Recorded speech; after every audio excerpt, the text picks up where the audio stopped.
बल्लेबाज को सीधा विकेट कीपर संजू सैमसन के दस्तानों में कैच आउट कर अपनी टीम को पहली सफलता दिलाई। ये बल्लेबाज 7 गेंदों पर 2 चौके और 1 छक्के की बदौलत 17 रनों की धमाकेदार पारी खेलकर वापस लौटा।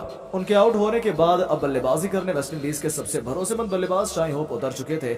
ऐसा लगा था टीम इंडिया वेस्टइंडीज पर शिकंजा कस लेगी, लेकिन अगले कुछ ओवरों में भारत को पता चला कि वेस्टइंडीज ऐसे थोड़ी ना T20 की सबसे खतरनाक टीम मानी जाती है। इन दोनों खिलाड़ियों ने सभी गेंदबाजों को रिमांड पर लेते हुए काउंटर अटैक की शुरुआत कर दी।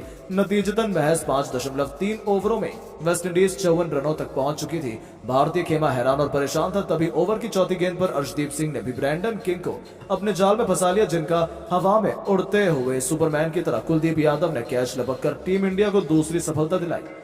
किंग 16 गेंदों पर 18 रन बनाकर वापस लौटे, लेकिन उनके आउट होने के बाद जब निकोलस पूरन बल्लेबाजी करने आए तब कुछ ऐसा हुआ जिसने वेस्टइंडीज की कमर तोड़कर रख दी। जी हां दोस्तों, कुलदीप ने अपनी फिरकी के जाल में 7वें ओवर में पहले निकोलस पूरन को केवल 1 रन बनाकर चलता किया, तो फिर बल्लेबाजी करने आए पवेल को भी महज 1 रन के निजी स्कोर पर पवेलियन की राह दिखाकर उन्होंने वेस्टइंडीज की धज्जियां उड़ाकर रख दी थी। लगातार 2 विकेटों ने वेस्टइंडीज की हालत खराब कर दी थी। उनकी घातक गेंदबाजी का नतीजा ये हुआ कि 7 ओवर में वेस्टइंडीज केवल 57 रन बनाकर अपने 4 बल्लेबाजों को गंवा चुकी थी और भारत ने इस मुकाबले में पूरी तरह से पकड़ बना ली थी।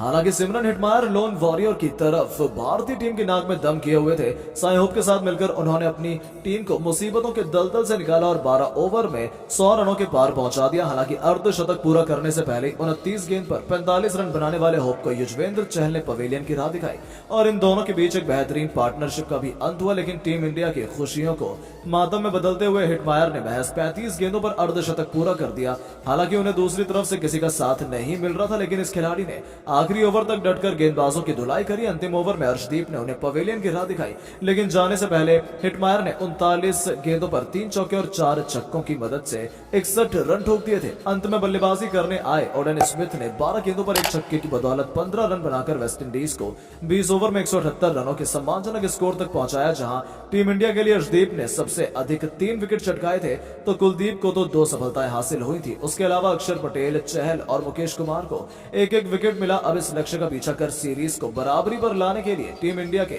2 सबसे खतरनाक युवा खिलाड़ी यशस्वी जायसवाल के साथ शुभमन गिल की जोड़ी मैदान में गदर मचाने के इरादे से उतर चुकी थी। पिछले मुकाबले में फ्लॉप होने वाली यशस्वी ने सारा गुस्सा गेंदबाजों पर उतारते हुए पहली गेंद पर अपना खाता खूबसूरत चौके से खोल लिया था, तो फिर ओवर की आखिरी गेंद पर भी उन्होंने ओवेट मैकॉय को चौके के दर्शन कर बता दिया कि वो आज किसी पर भी रहम करने के लिए राजी नहीं है। हालांकि दूसरे ओवर में अकील हुसैन की फिरकी ने दोनों बल्लेबाजों को थोड़ा परेशान जरूर किया, लेकिन यशस्वी जायसवाल को तो कुछ ज्यादा ही जल्दबाजी में नजर आ रहे थे।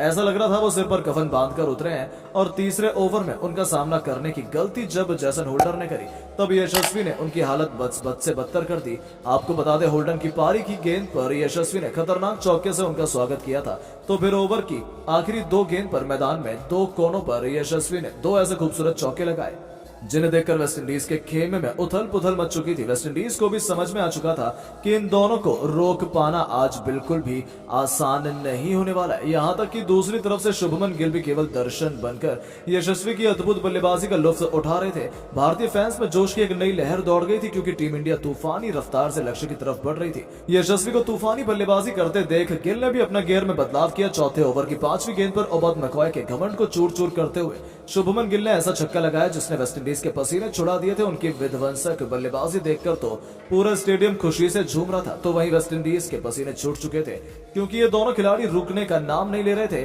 दोनों तरफ से वेस्टइंडीज के गेंदबाजों की खूब पिटाई हो रही थी। वो दोनों ही अपने आमने सामने आने वाले सभी गेंदबाजों को एक के बाद एक बाउंड्री के दर्शन कराते नजर आ रहे थे। 5वें ओवर में अंतिम गेंद पर 2 गेंदों पर यशस्वी जायसवाल ने लगातार 2 चौके ठोककर भारतीय टीम को 5 ओवरों में अर्धशतक के आंकड़े तक पहुंचा दिया था।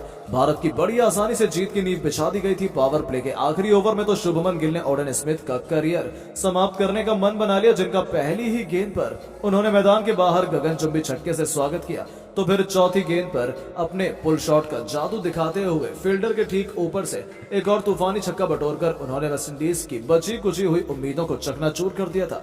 अभी से वेस्टइंडीज को अपनी करारी हार नजर आने लगी थी, तो वहीं पूरा भारत देश जीत का जश्न मनाने लगा था, क्योंकि उनके दम पर टीम इंडिया आसान सी जीत की तरफ बढ़ने लगी थी। ओवर की आखिरी गेंद पर एक और चौका जड़कर उन्होंने पावर प्ले में अपनी विध्वंसक बल्लेबाजी से टीम इंडिया को 66 रनों तक पहुंचा दिया था, जिस पर भरोसा करना वेस्टइंडीज के लिए तो बहुत मुश्किल था। और उनकी तूफानी बल्लेबाजी का नतीजा ये हुआ कि बड़ी ही आसानी से भारत ने ये मैच जीतकर सीरीज को 2-2 बराबरी पर लाकर खड़ा किया। लेकिन दोस्तों, अब आपको क्या लगता है कि कौन इस T20 सीरीज को अपने नाम करने वाला है? हमें नीचे कमेंट करके जरूर बताएं और ऐसी शानदार खबरों के लिए चैनल को सब्सक्राइब जरूर करें। धन्यवाद।